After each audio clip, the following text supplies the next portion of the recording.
Time is running out. Get ready and leave, said the wife. Okay, don't shout. Have you packed everything for me, said the husband. Everything is ready. Toothbrush, paste. Don't forget to use it. I've also kept pills for your headache. Take them without fail. I've packed curd rice for lunch, so don't forget to eat it. Take the BP and diabetes tablet at the right time, okay?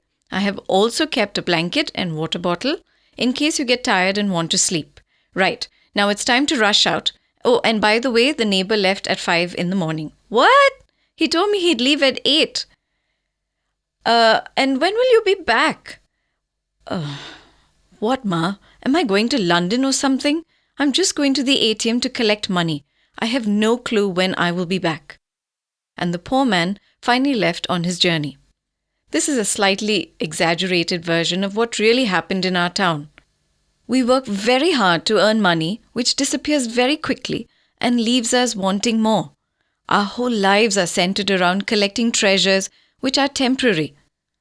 Instead, the Bible encourages us not to store up for ourselves treasures on earth where moth and rust destroy, and where thieves break in and steal, but store up for yourselves treasures in heaven that are both eternal and forever.